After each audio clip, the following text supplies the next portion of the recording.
Greetings and apologies for the hiatus.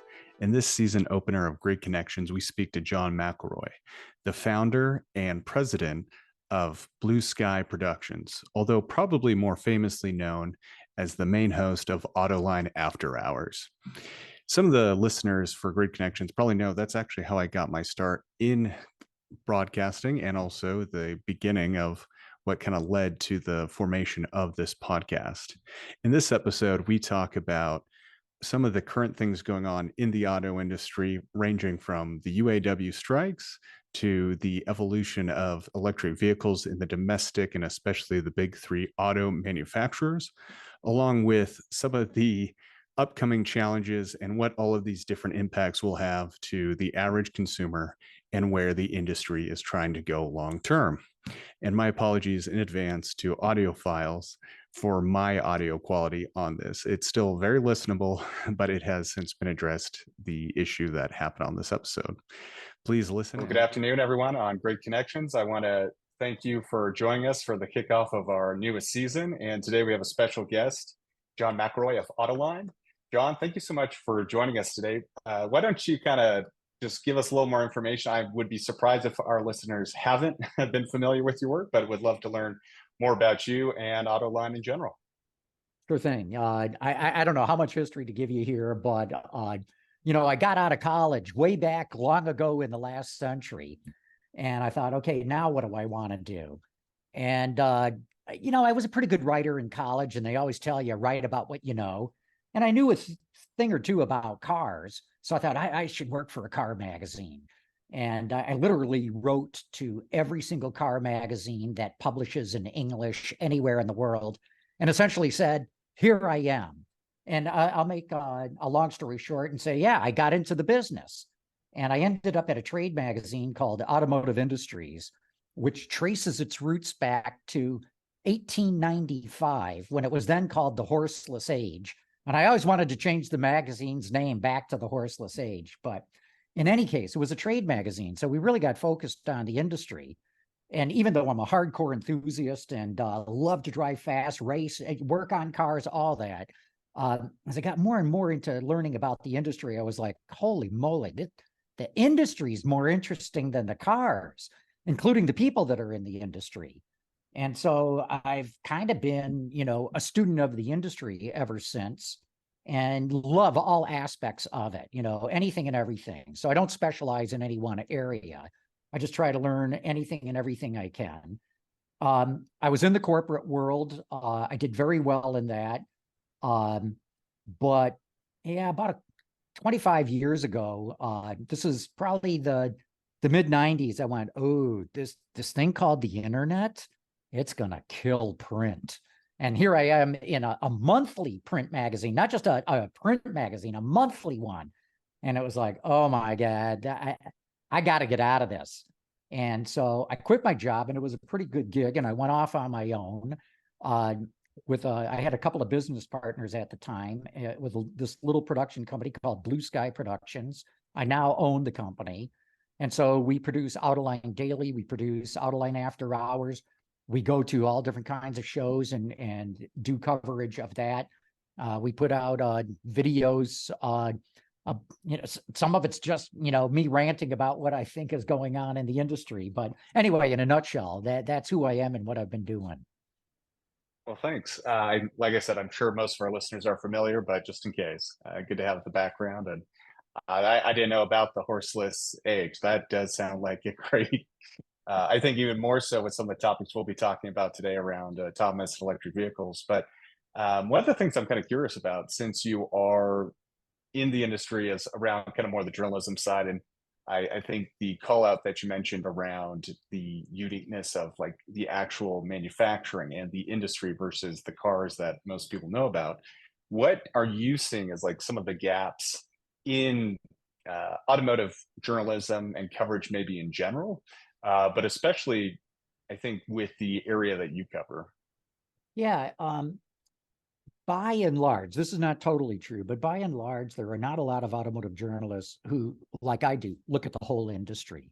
They tend to specialize, usually in cars. And even in that, it's kind of siloed. So you have people who are into covering the new models that the automakers are coming out with. You have people who are interested in trucks, and that's all they talk about, or in modifying vehicles, tuning, or crafting them into something altogether different. The whole resto mod thing that's going on, and now this is me talking, right? I'm not telling them what they should be doing, but I'm often surprised at how little they all know of what else is going on in the industry. And so that's where I see some of the gaps is people who are very expert in their area, and God bless them for being like that and being into it.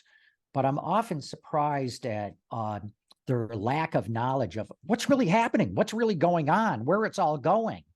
And for people who are totally into cars, for example, they don't seem to really be aware of this massive transition that's going on in the industry right now. And I'm not even sure the legacy automakers are going to survive it. I could see by 2040, a lot of the biggest car companies in the world no longer exist or are far smaller than what they are today. And I think a lot of automotive journalists are missing what's going on.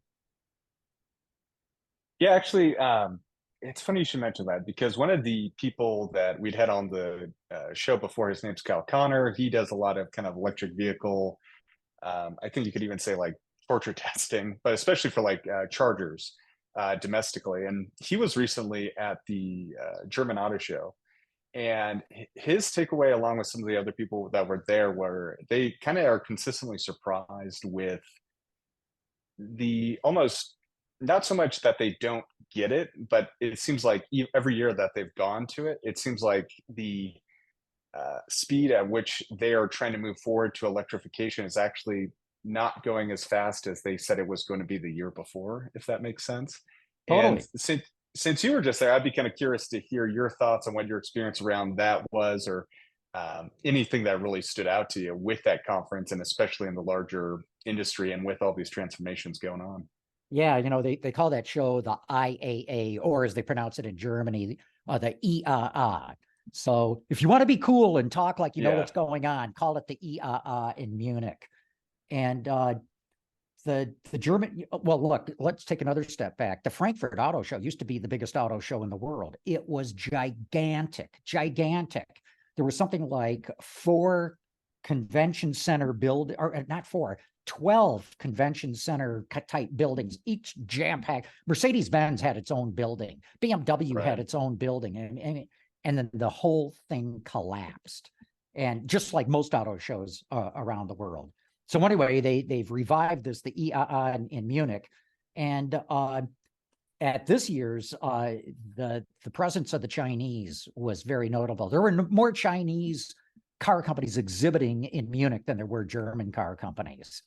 And that was an eye-opener. And it wasn't just that. It was Chinese suppliers of all kinds of different components, not all electric, but mostly battery makers too. BYD had a big battery display in addition to its cars, CATL and Gotion and other Chinese battery makers there.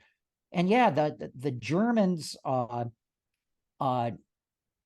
they haven't, I don't think, totally awakened to reality yet. Maybe they have, and we're not seeing it of what's truly going on inside. But their EVs are dual purpose platforms that can go ICE or BEV, or even hybrid or PHEV.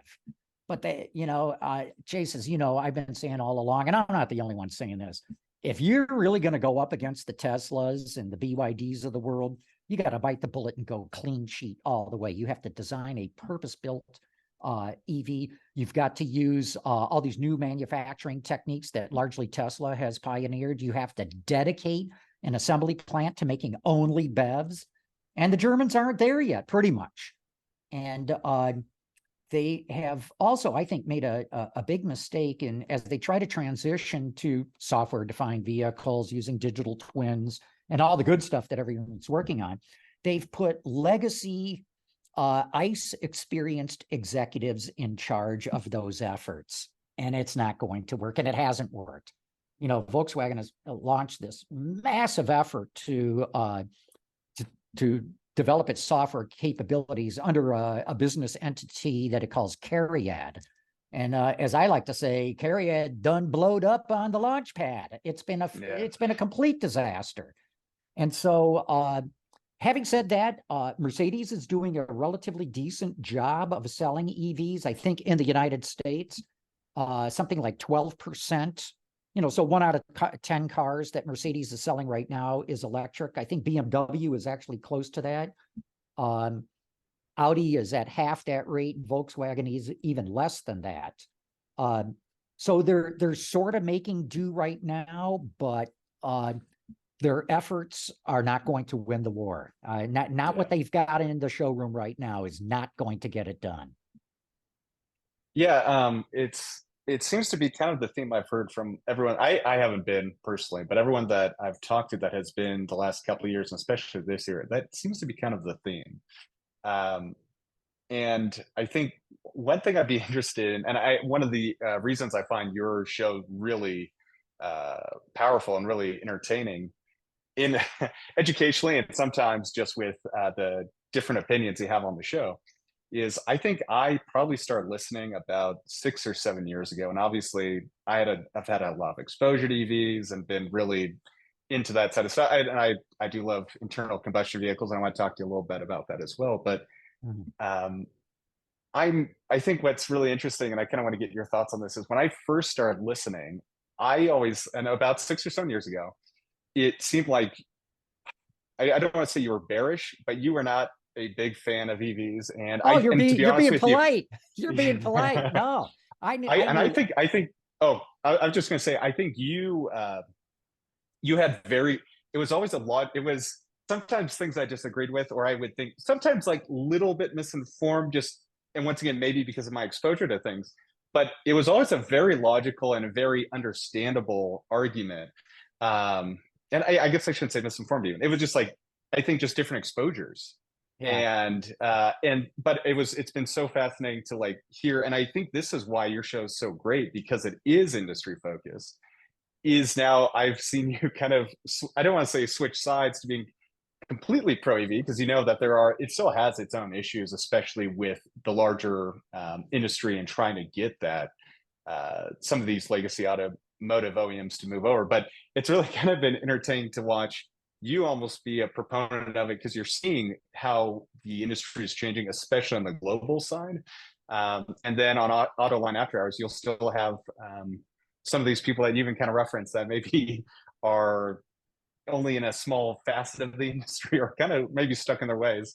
And so to see both sides of it. But I just wanted to kind of get your thoughts on what has really stood out to you about this change, and what if there were ever any like light bulb moments for you that really made you start like, okay, this is no longer a bit of a fad or a niche. This is the future.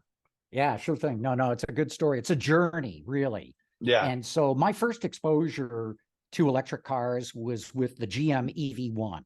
And, GM didn't even design that car. It was done by AeroVironment, by a guy who ran it called, what's his first name? I'm blanking out on it. Anyway, Paul McCready. Yeah. Paul McCready, if anyone knows anything about, he's like the American Da Vinci. The guy was amazing. He's since passed away, but his team did, they called it the Impact. And GM worked with them, but they essentially developed it. Then they gave it to GM. GM productionized it, because, even though these almost prototype shops are really good at building one, you got to know people who have people on it who really know mass production. And so GM took it over, and I drove very early mules of that. Mules are development cars out at the GM proving grounds here just outside of Detroit. And I flipped out. I mean, I was knocked out by the car. It only held 2 people. I think it had something like a 60 or 65 mile range. It was lead acid batteries. Even so, I loved, and that's my first experience with regen braking. And they actually had and the mules, they had a dial, so you could quickly, on the center console, you could quickly dial in the amount of regen that you wanted. And I fell in love with that immediately. And I thought this car was going to do terrific. and they put it in the market, if I remember rightly, only in California and Arizona. And it was like the cars were nailed to the showroom floor. They were sales proof. I mean, they went nowhere. And GM pulled the plug on the program, to use an EV pun there. I think they made a huge mistake. I think they should have stuck with the car. Remember, GM at the time had owned a part of Suzuki. Suzuki had this little terrific 3-cylinder engine. They should have made that available too, so you could go electric or ICE and just get some sales volume, keep the program going and the like.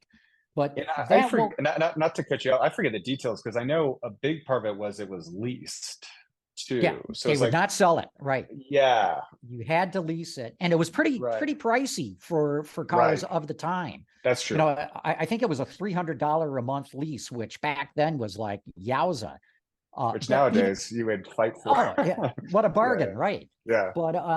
But it didn't happen, and that's when I realized. And they did this because of California's ZEV requirements, zero emission vehicle requirements. But it showed me the market was not ready for these things, even though I thought it was a really cool car, and couldn't get one here in Michigan. It was very clear the market had no interest in it. And then, fast forward to Tesla, and the Roadster, that was sort of interesting to me, but the Roadster was, all they were taking was a Lotus, gutting it, putting in batteries, and okay, it went fast, and that was pretty cool, and that got our attention. But it wasn't until the Model S came out that I thought, now this is a really well done car, but the company's losing money hand over fist. Right. And that's always been the roadblock to anybody trying to break into the automotive industry. It takes mountains of cash. It takes armies of engineers. It takes all kinds of high production manufacturing facilities, and it requires car dealerships coast to coast. And that's a huge hurdle to overcome. And here was Tesla trying to jump over all those hurdles and do something different, but it was bleeding red ink. And this went on for years. And so when the pro-Tesla people would come to me and say, oh yeah, but look at Tesla's doing this and doing that. And I go, who cares? They're losing so much money. And, it's pretty obvious they're going to go bankrupt. They can't continue to lose money like this. And they almost did go bankrupt. I mean, it came very, very close. If you read the Tim Higgins book on Tesla and Elon Musk, I mean, even though Elon denies it, Higgins laid out a pretty compelling narrative of how Tesla damn near went bankrupt. I think 2016, 2017, something like that. But then they turned the corner in 2019. And even in 2018, I said, look, if this company, meaning Tesla, turns a net, not a gross profit, a net profit, not a non-GAAP profit, but a GAAP profit for the full year, I will come out and admit that they're here to stay. In fact, when they did do that, when they did accomplish that, I got on the air and I said, hey, welcome to the club, Tesla. You've absolutely earned it. And from that point on, they just took off. And it was like, well, okay, how come they're all of a sudden so profitable? Well, in the auto industry, it's all about scale. Once you hit that magic number, which is roughly 80% of capacity utilization, every unit that you build over that, every car that you build over that, or truck or van or whatever, is pure profit. I mean, you become a money machine. But then I started to learn from people like Sandy Monroe and Caresoft, more of what was going on from a design, engineering, and manufacturing standpoint. And the more I got into that, the more I was blown away, because it was very clear Tesla was doing something that the legacies were not doing. And in fact, really could not do. And still to this day, pretty much cannot do. And it's because they have all these legacy systems. They have all these legacy suppliers. They've got billions invested in it. So it's almost impossible for them to walk away from it. But in any case, you're absolutely right. I knew every reason why EVs were going to fail. Tesla proved me wrong. And now I've become, I'm not going to say an evangelist for electric cars, but they're clearly the future. But what I have become, I would say, is an evangelist within the legacy auto industry to say, ding dong, knock, knock, knock. You Yeah. guys better wake up. Change is a coming, and what you're doing right now is not going to get you through to the other end. Yeah, and I completely agree with that because I think a lot of the people who made the argument against Tesla or the new EV startups, it's generally been, I don't want to say unlogical, but there's definitely, I think this is becoming even more true. The political element, there's just a lot of things that are more, the arguments were more on hearsay or stuff like that. Whereas I think you've always approached it from a factual kind of standpoint and exactly using the numbers of their uh, balance statement and everything like that totally makes sense. And that is like, once that's kind of flipped, you're starting to see it with others. And I completely agree on around the challenges of not doing a clean sheet. I think Ford's done a pretty good job for not doing that with like the Lightning. Yeah. Right. But it's still pretty spendy. And it just shows like the more you can get away from that and do something by itself instead of trying to be multiple products in one or Right. multiple product platforms in one, the more successful you're going to be. Yeah. Um, Well, just to finish your thought there, look, yeah, around 2019, 2020 is when GM made the decision that it was going to go clean sheet and do its Ultium platform. And Ford, which had been going through several CEOs at the time, didn't have direction as to where it wanted to go. And so when it sort of, when Farley was made CEO of the company, it was like, hey, dudes, we've got to come out with something as fast as we can, and it's got to be good. So we put a small team together, and they did the Mach-E and the Lightning. And I think they did a fantastic job with what they had to work with in the time frame they had. But don't judge Ford's efforts on those EVs. totally. They're clearly just a stopgap measure. And Ford is working on total clean sheet stuff, but it's not going to be out until 2025 or 2026. Right. No, I completely agree with that. I think as far as like the legacy domestic OEMs, they're it's better just get in the market, even if it's not the perfect product right now. And I think there's already been clear improvements with that. And I guess since before we start getting into some of the more interesting events going on right now in the auto industry, I think since we're on the cars, I do have two questions for you. Just one, I know you're a big motorsports and combustion engine guy, which I like to think I am too. So right now, I'm curious because you do get to test drive a lot of vehicles. What for you is your favorite, maybe in the past year even, kind of like newer combustion engine vehicle you've tried? And then I'd be curious to hear like what your favorite EV you've tried in the past year is too. Yeah, sure thing. So, and you're going by memory. You should know, I probably test drive, I don't know, 70 to 100 cars a year. So I almost need the whole list of what I've been and to tell you. Right. But what comes right to mind is the Honda Civic R. I mean, I just took to that car immediately. It passed what I call the 100-yard test. I mean, before I'm even out of the parking lot here at the studio, before I've even gone 100 yards, I'm like, damn, this car is excellent. And there's not a whole lot of cars that pass the 100-yard test, but that's certainly one of them.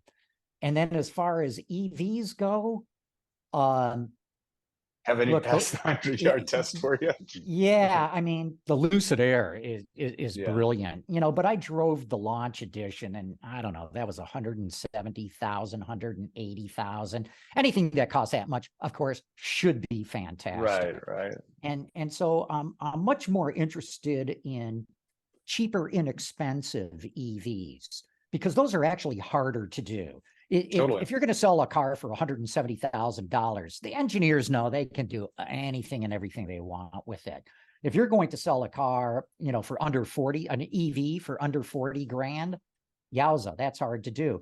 I'm actually pretty impressed with the Chevrolet Bolt. I think it's a pretty decent car, but look, it's not a clean sheet car. And with that, I think I would say the Model 3 performance, or even the Model 3 long range. Wow, what a car. I don't like the silhouette and the proportions of the Model Y or the X, but I think the S and the 3 are terrific.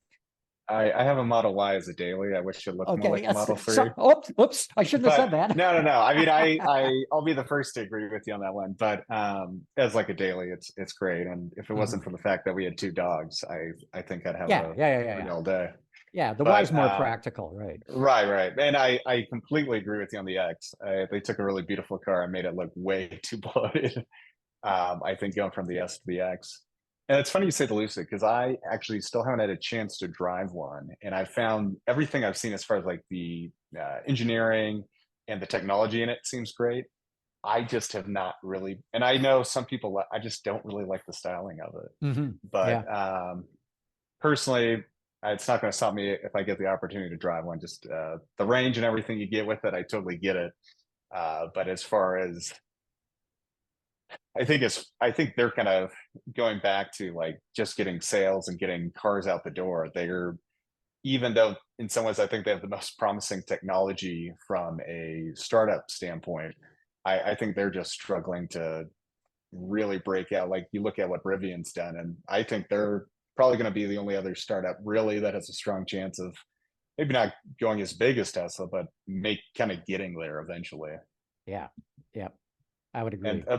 yeah, and a big part of that isn't even their technology. They're doing more in house, but I thought it was just really interesting. Like they started with Bosch motors. They didn't even have their own design, but they had a clean sheet for the rest of it. And I think that's really paid off with them just having more of a whether you want to call it the Patagonia style or kind of similar aesthetic. I mean, it connects and people like it. And once again, you put that next to an X or a Y.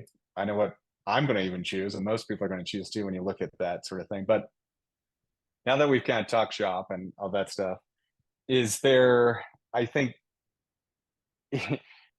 first, obviously going on right now is the UAW strike. And I think it's been officially 1 week now since it kicked off, or pretty Yeah. close to, was it Thursday? Yeah. No, you're right. I think as we speak right now, it's day 6. Okay. I know on Autoline, you guys had talked about you weren't sure if it was going to be Stellantis. Can you maybe give a little background for maybe people listening who don't know the full, just kind of maybe leading up like the last month, and then what has surprised you in this first week of the UAW strikes, and just kind of what you're hearing around Detroit and just the auto industry in general domestically? Well, I mean, I could talk for 3 hours on this, so I'll try to truncate it here. But look, Sean Fain, the new president of the UAW, very different kind of labor leader. Not unlike any I've seen in my career time. And this guy's out to save the working class. This guy is a traditional socialist unionist. He's absolutely leading class warfare against the rich. He feels his members have not been treated well financially, and he's out to right all these wrongs. And on many of those things, I actually agree with him a lot. These workers absolutely deserve a raise, a significant raise. They probably deserve more profit sharing. They need inflation protection, and they need some sort of job security. Although, really, job security comes from the marketplace. It doesn't come from a company saying, we're going to save you no matter what happens. Because Right. as I hinted at earlier, I don't know if you can count on General Motors to be around in another 15 years. It may not even exist anymore. So anyway, because there's such a tight labor situation in the country, Sean Fain recognizes he's got leverage. And, the Teamsters got leverage. They just got a 46% raise with UPS. You're seeing what's going on at Starbucks, for example, or all the organizing going on there, or the attempts certainly at organizing at the Amazon warehouses, and the list goes on and on. And so we're seeing a labor movement in this country right now that Sean Fain recognizes as it's now or never, baby. This is our time. If we're going to ask for all this stuff, now is the time to do it. And he's decided on going on a strategy unlike any of his predecessors used before, in which instead of targeting one of the automakers, either GM or Ford or Stellantis, he's going after all three. Historically, what the union would do is pick a target, as they called it, which would be one of the automakers, and then it would bargain with them. And once it got a contract with them, it was pretty much understood the other would fall in line with that. It was what they called a pattern agreement. And what Sean Fain has decided to do is, no, we're going to inflict pain on all three of them. And we're going to shut down profitable plants right now. And if they don't get the message from that, we're going to expand the strike. And this coming Friday, 2 days from now, as we record this, he's going to expand the strike, because I believed all along that Sean Fain had to have a strike politically within the union. And the reason I say this is he got elected earlier this year. I think March is when the final election happened. 86% of the union members did not even bother to vote. So only 14% of membership voted. And Fain won that election by 0.4%. So he got in by the slimmest of margins from a very small slice of the membership. And that's when I realized that, plus his rhetoric, which was very anti-company, very anti-rich, that there's going to be a strike. Because politically, he's got to show his membership that he took these car companies and pinned them to the mat and twisted their arm until they cried uncle, and he got all this stuff from them. So I'm saying the strike has got to go on for a minimum of 2 weeks. Minimum. Could go on a lot longer. What I hope, though, is that Sean Fain sees the big picture. I don't think he does. I don't think his members do either, which is that they're competing against non-union auto plants, employing thousands, tens of thousands of Americans, all non-union. This is all the German companies, the Japanese, the South Koreans, all operating plants in America. They build millions of vehicles in the United States. And guess what? Last year, the Detroit Three ended up with 37% market share.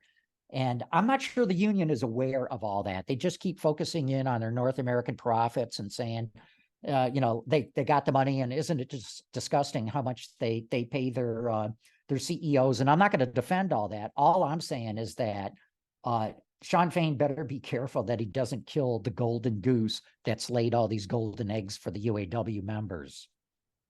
Well, yeah, and one of the things that you had brought up kind of leading up to the strike, or at least Autoline seemed to be bringing up in general, was the idea that maybe instead of targeting all three, they would target Stellantis, formerly Chrysler, because it was kind of the now technically non-US based company, and then they could kind of get in that way. Was that, I mean, kind of leading up to it, I don't think anyone expected it. Like, probably, I mean, it's like the day or two before it was kind of becoming more clear it wasn't going to be that. It probably was going to be all three, it seemed like. But did that surprise you too much, kind of, or?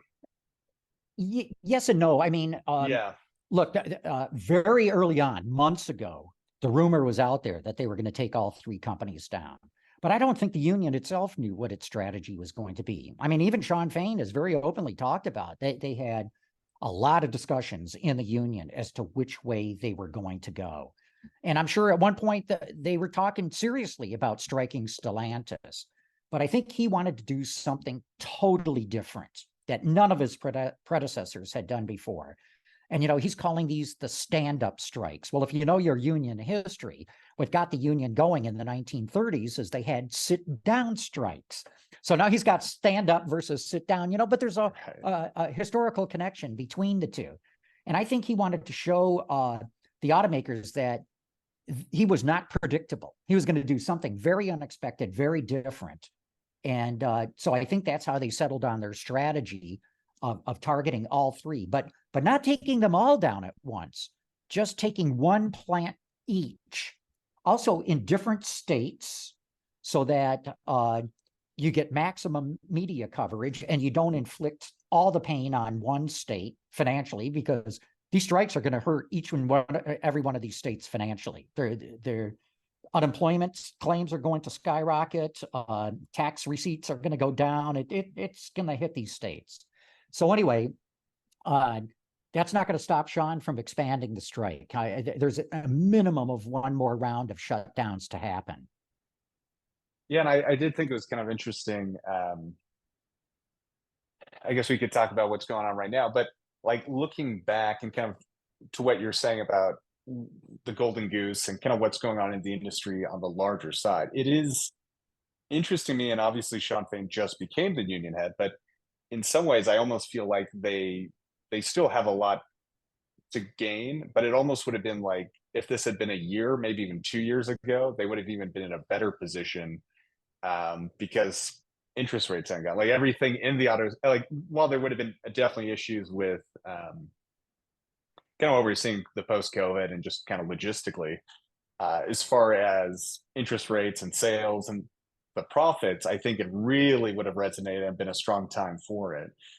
Do you think it was more just the fact that the union was still kind of getting over previous leadership and timing of it, or No.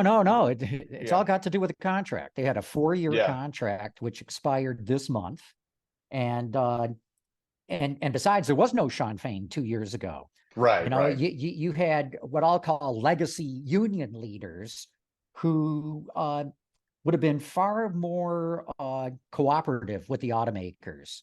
And I mean, they wouldn't have just rolled over and do whatever the car companies wanted, but they would not be as contentious or audacious as Sean right. Fain even describes his own efforts. Okay, and that maybe that is my own ignorance as far as there wasn't really anything they could do in between contract phases, like try and do an early negotiation or something when a year or two ago. It would have been illegal for them to do so. I Okay, mean, okay, the car companies interesting. could have said, "Look, you signed this Yeah, contract. Now you're breaking the contract." right, So, I mean, look, they've made their displeasure known, and for and sure. and I think everybody agrees. Trying to hire somebody in at $16.50 an hour to work in a factory, no, and Yeah, to take 8 years to go from full time to the top of the pay scale. Well, what's this 8 years about? Now I know what it's about. Look, the Detroit Three have substantially higher labor costs than the transplants or Tesla, and that's before any of these raises are coming through. So they're already at a much higher cost compared to the other American non-union plants. And this new contract's going to make the gap grow even larger. And that's what I mean about I hope Sean sees the big picture and that the right. union doesn't kill the golden goose. Last night I was talking to a supplier, entrepreneurial guy, owns the business and all that, and his prediction is this is the last contract the UAW will ever sign with the big three because it'll drive them out of business. That'll be an interesting. I'm not That's sure I I mean agree that's with that, but yeah, yeah, this is not a stupid person who said it. right. This is somebody who's in the thick of the industry. Interesting.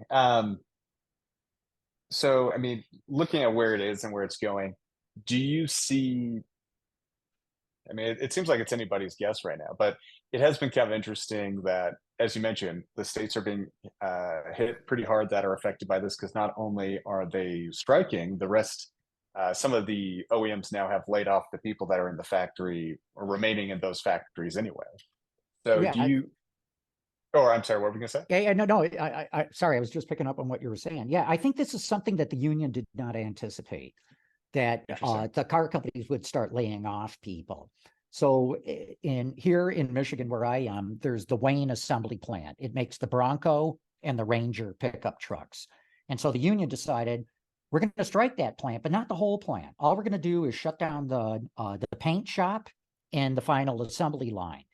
Well, that plant has stamping operations, it has welding operations, and Ford said, "Well, look, there's no sense in these people coming to work if there's nothing to do. I mean, you can't stamp all this stuff and weld it all together, and then what? It piles up. I mean, because we're not making vehicles, so we're laying off 600 people."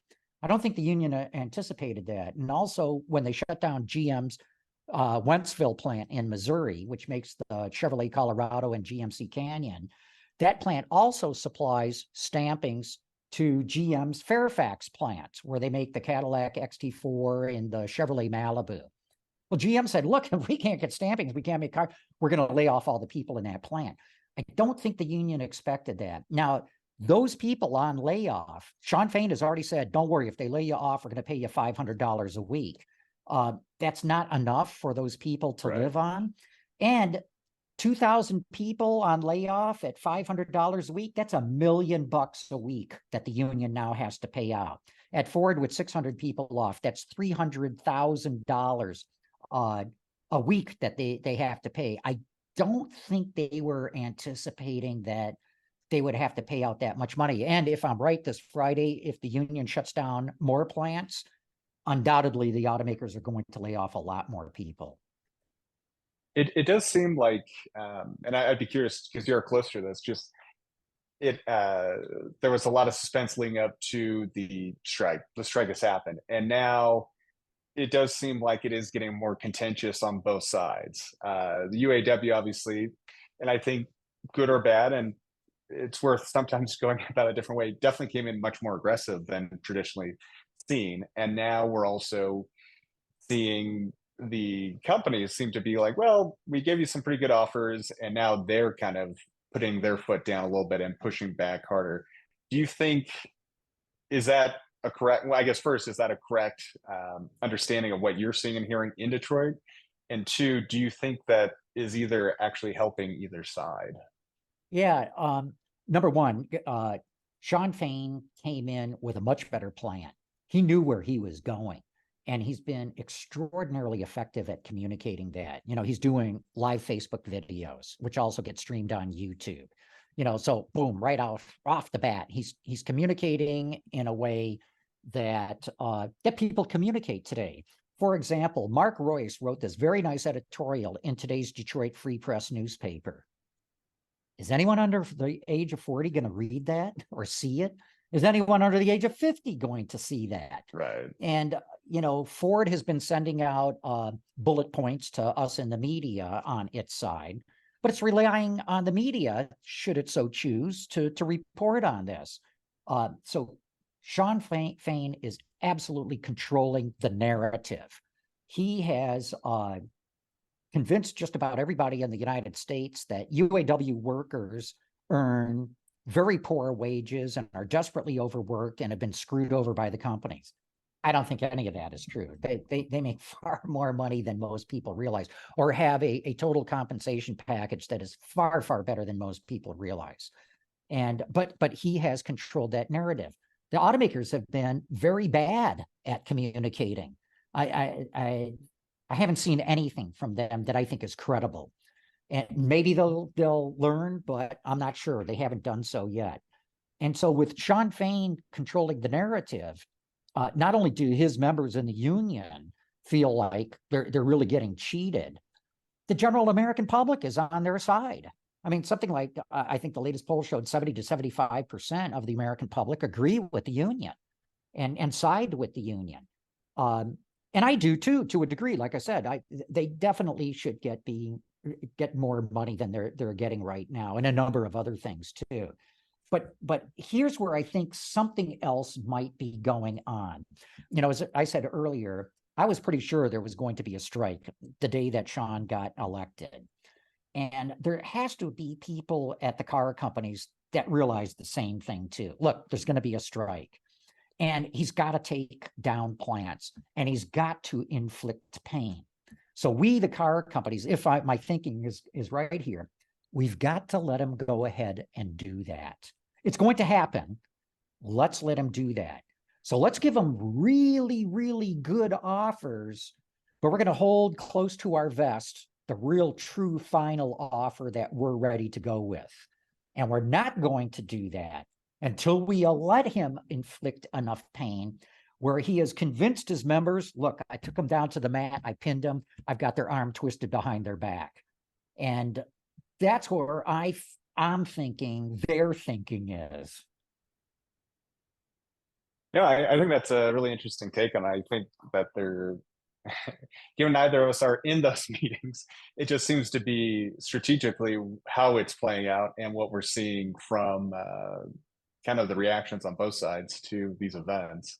Yeah, well, look, in any negotiation, you have to put your shoes in the side of the team on the other side of the negotiating table. You have to understand where they're coming from and what they need. You don't have to agree with it. You don't have to like it. But unless you understand what they need, you're never going to come to a resolution. Completely agree with you on that. I guess before we change topics a little bit, is there anything else that you've been kind of seeing, or really that stands out to you about this strike that maybe we haven't covered, or where it's going to go that um, you haven't, you think you have a different take on it than what you've been hearing? No, actually, I've got questions, Chase. I don't know how far Sean Fain's willing to go. Does he really believe he should get a 32-hour work week? Does he really believe that full pensions should be brought back? Does he really believe they need a jobs bank wherein if car sales go down and there's no jobs, you still keep paying these people? The jobs bank, if he really believes he's going to get that stuff, then this industry, this domestic industry, is in deep, deep, deep trouble. And because he's talked so openly about these things, I think he's convincing his members that that's what they're going to get. And I can tell you flat out right now, there's no way the car companies can agree to those three things. No way at all. That's what drove them into bankruptcy, and it will drive them into bankruptcy again. So, or is he just throwing those things out there as a negotiating tactic? But he has thrown them out. Now, how does he bring his most rabid followers down off the, the high bar that they're on right now? How does he get them down to say, look, a 25% increase in wages is good enough, not 46%, and so on and so forth. So that's, I think, going to be the real challenge. The reality that the Detroit automakers cannot agree to certain things he's asking for. And can he talk his membership back off from that? No, I think it's going to be, I think that's really a great way to look at it. And unfortunately, neither of us know the answer to it, as to what level they're pursuing this, because if it is the former and he's all in on this, this is going to probably go on for quite a while, right? Unfortunately, for a lot of people. And I'm not sure who's going to win out of it. And talking about that, because of this going on right now with the industry, we're seeing obviously the transformation to more electric vehicles. We're seeing, as you said, the transplants coming domestically. We're seeing new entrants with plug-in hybrid electrified vehicles.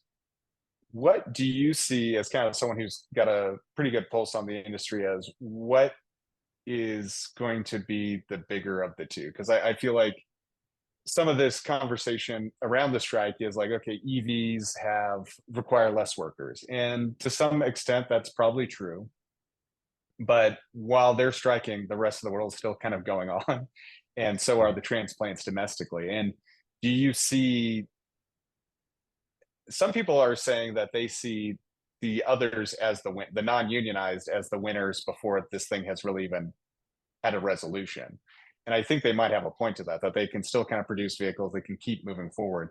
But do you think that there's a technology aspect to this as well, that's going to really end up kind of either significantly hurting the big three around electrification? And do you think the answer needs to be them kind of going fully electric, or is it kind of a bit of this foot in, foot out with the PHEV approach? Yeah, well, look, it's all going to come down to the marketplace. The marketplace is going to decide the winners and the losers. And as you know, like everything else in this country right now, EVs have become politicized. And so if you're for EVs, you're probably a Democrat. And if you're a Republican, almost for sure you're against EVs. That's unfortunately what it's devolved to right now. And since the country is split 50-50 down the middle, that's where we're at. And so the Biden administration has a goal of getting to 50% EV market share by 2030. The EPA has come out with ICE emission rules that would push that to, I can't remember the number off the top of my head, but 75, 80% by 2032. Well, I can tell you, just looking at the political division in the country, there's no way it's going to go over 50%. Not now. Not now. And so here's a quandary for the auto industry. It's a race to scale. Who can get to scale the fastest? Because once you hit scale, boom, your EVs are going to be profitable. And so only 50% of the car buying public is going to buy an EV, because politically the other half, you can peel their cold, dead fingers off their ICE before they give it up. And so it's a race to scale. Only X number of people are going to buy EVs. And if you're in remote rural areas, even if you're in favor of EVs, it's probably not going to fit for you. There's no infrastructure out there, at least not right now. And so there's the quandary for the industry. It's going to lose billions of dollars until they hit scale. And so the race is on. Who can get those buyers out there that are willing to buy an EV? And I don't know what the answers are going to be to any of that. It's a mad race. The race has already started. We'll probably have some clearer view of what's happening by the end of 2026, because that's when we're going to see second generation EV platforms, second generation batteries, new battery chemistry. We're going to see far more infrastructure in place, chargers that work even. Yeah. And that's when we're really going to know what's the health of this EV segment in the United States. Yeah, no, I mean, you just brought up a bunch of great different topics. I think I'll just hit on a few of them. We can kind of step on either way. But I mean, it was, I think, this late past July. It had been 1 year since I'd had my car, and in that first year, I had driven 31,000 miles, and that's obviously way above the average. And as someone who works from home, really above the average, because a lot of the time it was just kind of doing road trips and sometimes working remotely for a week or two. And I completely agree with that. I think the idea for the automakers in the EV that made the EV investment to open up to Tesla superchargers or kind of put the pressure on the existing public charger is 100% needed. Anytime I think the biggest road trip I did in one day was from Bend, Oregon to Phoenix, which was about 1,100 miles. And that was a long day, but super easy, no problem. And I used the superchargers the whole way. The other road trip I did was from Bend to Sioux City, Iowa. And that was about 1,800 miles, I think, maybe 16 to 1,800 miles each way. And for the most part, I only used the superchargers, but along the way, there were some like the older V2 superchargers that don't charge as fast. And so there were a couple times it was a V2 charger and Electrify America. And every time I tried Electrify America, unfortunately, and they clearly are not a sponsor of this channel, it just did not work. And when I finally got it to work, the amount of time it took to get the app set up or get something else figured, whatever time I saved by going to these slightly faster chargers was completely gone. Completely gone. Super annoying. And the one time that I finally kind of got it going, I went in to use the restroom in this little convenience store. I think it was like Waldrug, South Dakota. So it's in a pretty remote place to begin with. And I get a notification on my phone that charging has stopped. And so I was like, what? I go back out there. Not only is it stopped, now it's like derated. It won't go even close to the other charger. So I ended up just driving down the street to the Tesla supercharger charging and never had an issue. So I think the charging infrastructure is really the Achilles heel for any sort of, I think you're 100% right. I think it's totally doable, but it's really not doable unless you have a Tesla, which I understand is not, some people don't want to buy those. It's totally fine. But it's just kind of a sad state of affairs, because even when you go to Europe, it's a much different story. It's not 100% always as reliable, but it's pretty much as reliable as going to a gas station. So I'm kind of curious on your thoughts as to, is there a way that can change out? Because I think a lot of people have been holding off in this, making the infrastructure investments because they're either waiting for IRA or government money to help kind of subsidize the cost. Is that the only way that this maybe changes, or do you have any thoughts on what might actually get this situation fixed domestically? Yeah, I don't know. It's going to be tough. And the reason I say it is for this: gas stations don't make their profit selling gasoline. Right. You know what the number one profit item for a typical gas station is?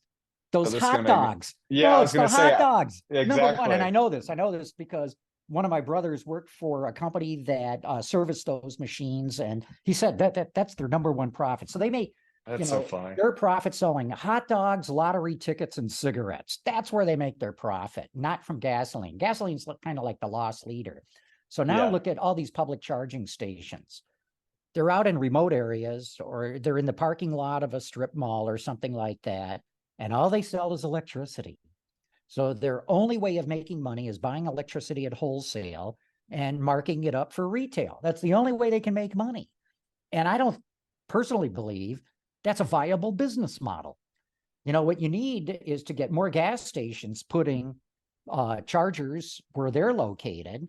And in point of fact, the gas station owners are very, very keen to do this because, if you go to fill your tank, you're there 5 to 10 minutes max. And, 10 minutes is probably even unrealistic. But if you're there with an electric car, you're there for at least 20 minutes, at least. So they know you're going to buy more stuff from them. But, gas stations are franchises. ExxonMobil doesn't own that. Shell doesn't own that. BP doesn't own it. Amoco doesn't own. They're franchises, just like McDonald's or Wendy's or Burger King or whatever. And so it's up to that franchise owner, that franchisee, to decide, do I want to spend all this money on electric chargers? And so it becomes for them a chicken and the egg thing. I don't see enough electric cars, so I don't want to put them in. And meanwhile, the people who want to buy electric cars are saying, I don't see enough chargers around. So to me, the solution is going to be somehow or other, you got to get gas stations putting electric chargers in. And maybe it becomes more of a viable business model, at least for the franchisees. But where does that leave the Electrify Americas and the EV Goes and the like? I'm not convinced their business model is viable. I agree with you. Through my own personal experience, I hope to be proven wrong, but yeah, it's a pretty sad state of affairs right now when it comes to that sort of infrastructure. I think there's actually finally being a lot of great EVs being made. It's just whether can you have it as your primary car, or is it a secondary car? And if you don't have charging where you're living, it becomes almost a non-starter, unfortunately. Right. So we had this great guest the other day on Autoline After Hours, Eric Noble from the Car Lab, who's very skeptical that this EV thing is going to work. But he introduced the phrase SFR, single family residence. And he said, electric cars are only viable for people with a single family residence. If you live in an apartment or a condo where there's no place to charge in or no convenient place to charge in, it's not going to make sense. If you have to rely on public charging, which number one in the United States is not that good, and B, like I said, they have to mark up the electricity. Most of them are marking it up to the point where it's no better than gasoline. It's about the same cost for the distance that you travel. So at least for this decade, the only viable market for EVs is going to be with Democrats who live in a single family residence in higher population areas, not rural ones. So it's funny you bring that up because I think I used to agree with that more, but I feel like there actually has been a slight, once again, personal opinion, personal experience. And I'm starting to see, I would say, traditionally more conservative people being open to EVs. And I think, and to kind of break this down, there's two parts to this. One was I have a couple friends that are like, no, I'll never buy an EV, but I get a Tesla, which I've always thought's really funny because they don't think it has anything to do. It's a sporty car. They like the sportiness of it. And with Tesla releasing the Cybertruck, I guess soon, but they're not the only one. GM's finally kind of rolling out their, obviously it's very expensive, their Silverados. I am kind of curious how much that's going to change because the market really has only been able to, it's still a large portion of the market, but not serve a lot more of these rural areas or other communities that, you need a pickup or you need this. Like now that there's finally that market penetration, I think that might change, but I am also curious with it's still being politicized and with like the supply chain, it doesn't seem like that's going to be a very so far, at least from the traditional automakers, it hasn't been a cost-effective proposition by going to an electric pickup truck. It's been more of a, like I said, like you even said too, a luxury thing. And I think that's where Rivian kind of targeted the Patagonia sort of lifestyle brand of theirs very well. They kind of came in and like, yeah, you're gonna have a lot of perks and it's going to cost a lot of money. But do you think that that has been a part of the reason that this hasn't been more, I guess there hasn't been more penetration, I guess, in the conservative side of the demographic, because there just haven't been, obviously charge is part of it, but there just hasn't been the actual products to kind of support sometimes a lifestyle for more rural areas. Yeah. Look, I think it's still early days of EVs. Like I said, amongst all the legacies, with possibly the exception of GM, they all have ICE-based EVs right now, ICE platforms. So it's not their best foot forward. And so, yeah, the range isn't what most people feel comfortable with. And the charging time is longer than what most people want to deal with. I believe that's all going to get solved. I Right. think in the 2026, 2027 timeframe, EVs are going to become so compelling, especially when you couple it with bidirectional charging, that people are going to go, damn, why would I want to buy an ICE? This EV is a much better proposition for me. And, you know, especially as more and more of these stories get out, whether it's a hurricane or severe weather or an earthquake or something, people plug their EV into their home and they've got power for days. And the bidirectional thing, I think, is going to be something that will start to convince the ICE diehards. And you know what that is, you know, where you as an EV owner can charge up your car at home when rates are low, and then through a deal with your local utility, sell that electricity back to them when rates are high, and have this arbitrage, you know, this wheeling dealing, where you may not have an electric bill at the end of the month. In fact, conceivably, there might be some months where you get a check from the utility. And I think once people start to realize that EVs can power their homes, they no longer need a Generac generator, you know, Right. chugging away when the electricity goes out locally, and where they can play this arbitrage and greatly reduce their electric bill, who knows, maybe even eliminate it. All of a sudden, I think the economics of owning an EV will make owning an ICE more expensive. It'll be more expensive to own an ICE vehicle. And people are driven by economics. It will even overcome their Totally. political decisions. Well, it's funny you say that, because while I think the bidirectional technology is really fascinating, has a lot of cool potential, I'm actually more bearish on it because of the cost. I think a lot of people kind of have the misperception that they can just kind of plug in to their charger and it'll work. And unfortunately, it's in a lot of newer homes that probably wouldn't be too far off. Right. But I think even in my own experience, I have to do a panel upgrade for something else anyway, and that's probably going to be about $6,000 to $7,000. And Yikes. Yeah, exactly. Wow. And if it wasn't for that, it's for a couple reasons, but that's even just to like kind of upgrade some of the other stuff we're trying to do in our house, let alone the bidirectional side of it. And so I think that's kind of been the hidden cost, that while the concept of bidirectional sounds great, most homes just in the US are not set up for it and require a pretty hefty bill to. Yeah, no, that great point, Chase. That's a great point. But I mean, I don't know. And like you said, those Generac generators aren't cheap either. So that might be enough of a price delta when they factor those in too. But I think, good or bad, I think that's something that a lot of people have been really interested in. I hope it works out.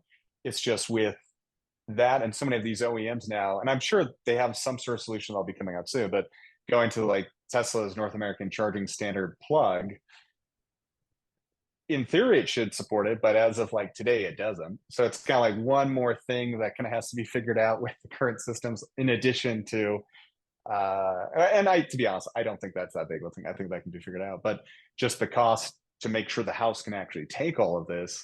And And I think where we'll actually see this first is in Europe, because just of how the wiring codes and stuff are, it's actually a lot easier to make a house bidirectional because of how they're wired, from at least everything I've understood it as. Whereas in the US, between not only needing upgrades, just sometimes where the majority of houses are, the grid just isn't designed in a way, or most houses aren't attached to the grid in a way where it makes that really feasible from day one. Yeah, no, So all excellent I points. hope it gets better productized, I guess is what I'm trying to say. No, I think where it's going to happen in this country is on the commercial side. Yeah. Commercial Oh, fleets. for In sure. fact, I'm very, very Totally. bullish on anything EV when it comes to commercial stuff, because for typical package delivery, they drive a known route every single day, or a known number of miles every single day. You can literally size the battery to the route, and they all come back to the same yard every night. So even though Where they that can yard, charge at night cheaply. Yeah. exactly, where they can and maybe do this bi-directional stuff too. So there's No, that's a great point. I actually totally agree with you on the commercial side. Like, I think the financials and the logistics of that seem infinitely easier. And I think where we'll probably see this first before, unfortunately, just because I kind of want to see it on the residential side. Yeah. No, I mean, look, fleets are interested in one thing from a business standpoint: total cost of ownership. Right. And if you say, yes, this EV is $20,000 more than the delivery van you've got right now, but at the end of 4 years, you're going to save money, they'll pony up the money because they're interested in their total cost. And same goes for bidirectional. So quick little story. There was a school system in Massachusetts, and I want to say New Hampshire or Vermont. And they did an experiment with bidirectional charging, because their school buses are parked all summer long doing nothing. Right. And each school system had an electric bus or two. And so the story is told to me, over the course of the summer, 3 months, they made $10,000 a bus in doing bidirectional charging. And so that number's got a nice ring to it. Exactly. Yeah, I'm kind of curious with where EVs and kind of commercial side do make a lot of sense. And I think in the short term, especially I guess I've got two questions to you. One, with the recent being at IAA and some of the other events, are there any companies or technologies that really stand out to you in that space? And then two, with interest rates the way they are you kind of hearing and seeing that on the commercial side, that's also starting to impact them pretty seriously, like it has for personal car buyers? Yeah, I haven't heard anything versus commercial fleets and interest rates. It's got to be an issue for them. Anybody who runs a business that's got to borrow money, it's an issue. The other things that I saw at the EAA were fuel cell. A lot of fuel cell activity in Europe for long haul trucking and energy storage, i.e., use solar when the sun's shining, wind when the wind's blowing. What do you do with that? You can store it in a battery, but now it's stuck in a battery. Or do you make hydrogen out of it, which is much more transportable? So a lot of activity going on there that was interesting. And then the other one was actually this battery company in Michigan called One, which stands for Our Next Energy, which has come up with a LFP battery design where roughly 3/4 of the battery is just a range extender for the 1/4, maybe it's 2/3 to 1/3 or something like that. And it's an intriguing way of looking at how to use a battery, i.e., most people drive 40 miles a day max. So that's what that battery is for. The smaller battery is just back and forth. But then you've got this other bigger battery. So when you want to go on long trips, and you don't run off the power of that battery. It's a range extender for the smaller battery. And so what One is claiming is that they're shooting for a 600 to 700 mile range. Or if you've got a pickup towing a trailer, you're going to get 350 miles range. And that starts to make, I think, batteries a lot more compelling for people who have range anxiety or towing anxiety. Yeah, I've seen them on your show, and I'm definitely curious to kind of see it get productized more. Everything I've looked into that, and you probably know much more about it than I do, is just the weight of it is pretty insane.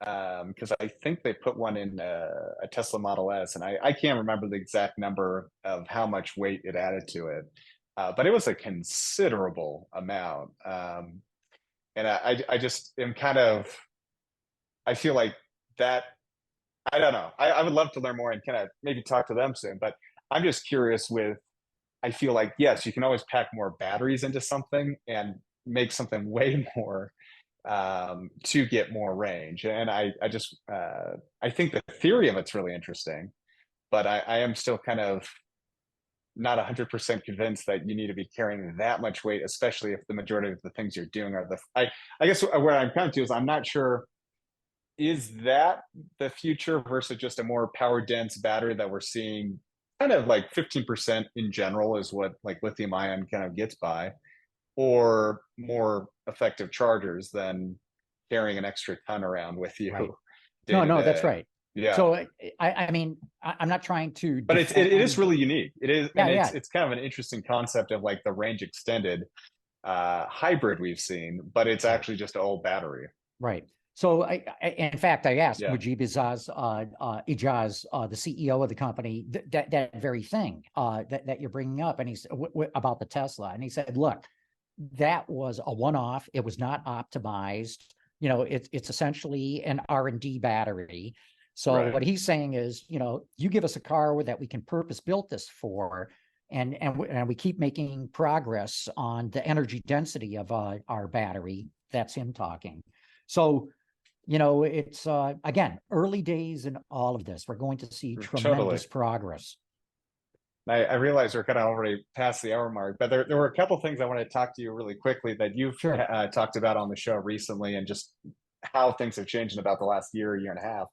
And one of those big things in how the industry is changing is autonomous vehicles, and kind of where you see, obviously, like Tesla's full self-driving FSD gets all the headlines, but I think those of us who are kind of in the automotive industry and focused on that do see some of the negative headlines that like Cruise and Waymo and others are getting, kind of being in the Bay Area, and having issues sometimes with not necessarily causing accidents, but obviously not being the larger benefit to society that they're pitched at as sometimes. And so I'm kind of curious on your thoughts of how the autonomous driving world has evolved in your view, kind of being in Michigan and just plugged into the industry, and what you're seeing, because it feels like it's done a complete 180, if not nosedive. Yeah, yeah, And yeah. where you think even regionally, because I've seen you talk about on the show that you'd like to see them get out of San Francisco and maybe move closer to Detroit and do stuff like that. So I'd love to hear your thoughts on both of those. Sure. So I'm a huge proponent of autonomy. I believe autonomy is far more transformational than electrification. You know, electrification essentially changes the way you bring power to the wheels to propel the vehicle. I mean, I'm oversimplifying. It does a little more than that. But autonomy changes transportation. It opens up mobility to anybody, to little kids, to the very elderly, to people who are blind, to people who are physically challenged. And it's going to change. It's going to have as much impact when full autonomy comes, and it will, as when the horseless carriage first hit society 120 years ago. I mean, cars changed the landscape, literally the landscape. I believe autonomy will do the same. I wrote my first article about autonomous cars in 1987. People don't realize there was actually a lot of work going on in autonomy at the time. But back then, it required massive amounts of infrastructure. You had to put sensors in the road like every 10th of a mile. You had to have transponders at every intersection. You had to have a massive computer array to control everything. And nobody had the money to do anything like that. Yeah. And so it went nowhere until DARPA held the DARPA Challenge. And boom, you know, they opened it up to competition to anybody in the world, and they welcomed anyone to come in. And that's where we first started seeing LiDAR and 3D mapping and using the cloud to help these cars navigate, and a whole bunch of other things. and that sent everyone off racing. And that was 2007. I can't remember Yeah, I exactly was when the going to say, I final think it's DARPA kind of challenge mid was. 2000s. Something like that. Yeah. And then Google jumped into it. It was then Google X, now called Waymo. Yeah. And the rate of progress was phenomenal. And so everybody looked at their watches and said, oh yeah, by 2019, 2021, boom, boom, boom, boom, we got this licked. Well, they were right. Getting the first 98% nailed down happened very quickly. Getting that last 2%, where the car can deal with any kind of contingency, you know, what they commonly refer to as edge cases, that's really hard to do. Really hard to do. And so you got Tesla that's been at it. You've got GM Cruise at it. You've got Waymo and Zoox, which is part of Amazon.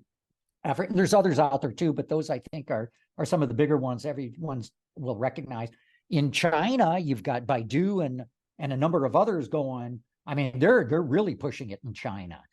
And so the race is really between the United States and China in developing this technology.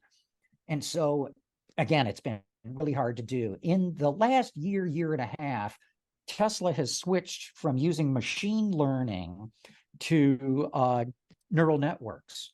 And now I'm getting in deep where, you know, I'm on very thin ice of what I fully understand here. But my understanding of it is, with machine learning, you have to come up with all the algorithms to teach the car to say, if this happens, then do that. Right. Whereas with neural networks, you show the car like a million images or video clips of cars going through everything. And just like human beings, the neural network learns how to drive. And I think even Musk has talked about this as like, this is the game changer, where he sees it really coming. We'll see. I mean, he's been promising true full self-driving and robo-taxis forever, it seems. But if Tesla has truly cracked the code on this, and I just ran into some other Israeli startup that's doing the same thing. I'm blanking out on their name right now. But in any case, you know, look at how AI has taken the world by storm. And when did ChatGPT come out? It was like January or something, right? Yeah, and I'll be the first to admit, I feel like for the last few years, especially, anything machine learning AI has been so hyped, and then it was kind of dying down. Then ChatGPT came out, and people were all in on that again. And I totally agree with you. I think I really want to see Tesla's full neural net thing soon, because I think what they've been doing is really interesting. I'm not, to be honest with you, I'm not convinced. I know this seems like heresy that you actually need radars or lidars all the time, just because it usually comes at like the cost of additional hardware beyond having those units on there. But the art, I mean, going to what they're doing now, actually, versus essentially we're going to use machine learning AI to fix all this code we've written and kind of work in this really fragmented code-based world, could work, but it just doesn't seem actually that scalable or reliable. Whereas everything I've seen the neural net side of stuff gets really creepy real in how good it is. Right. And I think it is really, I think my opinion was, I think it's kind of been oversold how much they were using it in the previous full self-driving as like parts of it. But if they truly have gone to a full version of that, this I think is like, now we're talking real full self-driving. And I could easily be proven wrong in another year or two or more. But this is where stuff starts getting really kind of freaky, creepy, depending on your take on technology, or really impressive. And I think that is the way. I mean, like you said, it's been tried a few different ways for decades now. And if we are trying to do it in a world where it has to be a system that's not built for autonomous driving, but it's built for autonomous drivers and existing human drivers, you kind of have to have a visual first based approach.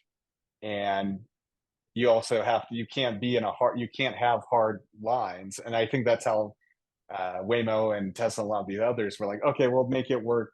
That first 98% is great, but a lot of that 2% or human drivers and wild animals or whatever things that kind of you come across that just you can't really build code for, but you can build something that can think for itself to realize what it needs to do. And that's where I think we're starting to see kind of actually, even though the investment and money behind autonomous driving has kind of almost gone to zero, or at least compared to where it was a couple years ago, now we're actually starting to see kind of the fruits of it as to what could actually be a usable product in the mainstream. Yeah, look, American capital has very little patience. Long-term investment means we're going True. to the end of the year. That's how they look at Yeah. long-term investments. So I really commend General Motors and Google and Amazon for sticking with it. I believe For it'll sure. pay off, and if they crack the code, and Tesla, I mean, they are going to make so much money. Oh my God, they're going to make so much money if they get this thing to work. And there's your risk reward. Yes, you're investing billions, you're losing billions right now, but oh my gosh, if you turn the corner and make it work, boy, you're going to leave everybody in the dust. For sure. And I am with you on the cameras. I'm becoming more and more convinced that cameras are the way to go. That you probably do not need LiDAR. LiDAR is expensive. I just learned recently that cameras can pick up 30x the data points that LiDAR can. And what I think is going to be the magic combination is thermal cameras, so that in night, in fog, in rain, they don't even know it's there. Yeah, I mean, I wouldn't disagree with that because I think people think of cameras as just being our own spectrum. And actually, LiDAR is just a different part of the spectrum. It's just a really much more complicated and expensive way to do it. Not that it has benefit, but it just does not seem. Now that we've had all these cars with LiDARs on them, it's clearly not solving the issue either. It's just making it more expensive for cloud software or some other hardware to figure out all this LiDAR data it's getting to. But I'm kind of curious then to the kind of the second part of what we talked about some of the negative press it's been getting in other cities and your thoughts of how to either change that or how to maybe reboot it in another city. Well, look, Chase, as you know, if an electric car catches fire, it's national headlines. And you also know that there is 100x ICE vehicles catching fire every single day. Right. That doesn't go into the headlines because cars have been catching fire since cars first came on the planet. And, we're just used to it. It's not news, whereas an electric car catching fire is news. Same with autonomy. If autonomy works just fine, it's like, oh, that's cool. And then we're on to something else. But if it blocks a fire truck or, even if another car hits it, it was involved in an accident. Right. And, Kyle Vogt, who runs GM Cruise, had a very interesting statistic that I haven't seen anybody in the media pick up on. He says their subscribership, if there is such a word, was growing 48% a month in San Francisco. So a lot of people are very interested in using Cruise's autonomous vehicles in San Francisco. And so, yeah, I think I think that, I'm sorry not to cut you out. I think that's a great call out because I've seen similar things like that where whether it's Waymo or Cruise in that case, where maybe they just want to go for a joyride or just see how freaked out they get by it. But everything I've heard generally does seem to be the interest in it and like the rider base is growing. And maybe because it is in San Francisco that people are a little more comfortable with that. But be more tech forward generally. But I do think that is never a strong mention in the narrative about what those are. And it kind of goes back to the headlines versus both sides. Whether it's right or wrong, it's definitely a metric that seems to be consistent with an interest by the public of seeing it more. Obviously, I'm sure they want it safe. Yeah, well, look, you have strong constituencies who are against them. The Teamsters, flat out against them. Taxi drivers, completely against it. Anybody who drives a vehicle for a living is dead set against autonomy. And in many cases, like the Teamsters, have a lot of political clout.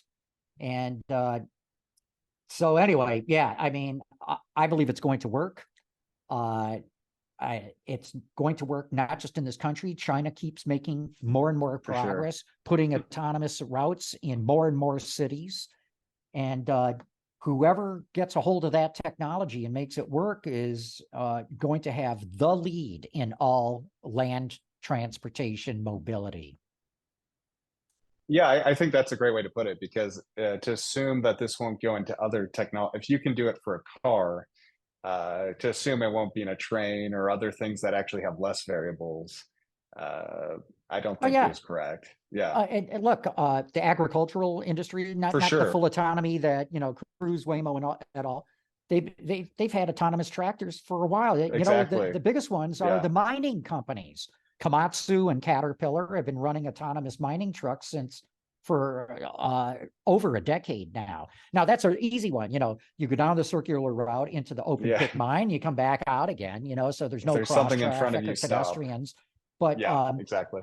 when I talked to Caterpillar and asked them why did you guys go with this, they said, look, our customers want a minimum of an 18-month ROI in any new technology that we bring in. So if we put something new on the truck, they'll pay for it if they know it will pay back within 18 months. They said with autonomy, it was 6 months. Wow. I hadn't heard that before. That's a good one. Well, I do want to just say thank you, John, for how much time we've kind of taken on this. One thing I want to ask you really quickly is, given, and I've asked this, I think a lot of the people we have, but given your connections to the industry, and the influence of government in it, and just whether it be the private or the public sector, what are some of like innovative ways that you think either industry or government can kind of help with accelerate the rollout of EVs and battery technology? Well, look, I think they're doing everything that they can right now. I look at the IRA. Oh my gosh. Yeah. I mean, we've never seen anything like it, probably in the history of the United States, this kind of industrial policy.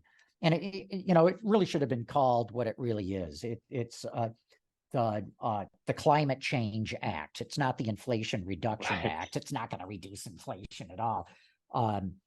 But it's kicked off what I call either the California gold rush or the Oklahoma land rush. Pick your analogy. Yeah. It is bringing so much investment into the United States. For every public dollar that the IRA is kicking in, it's triggering 3 additional dollars of private investment.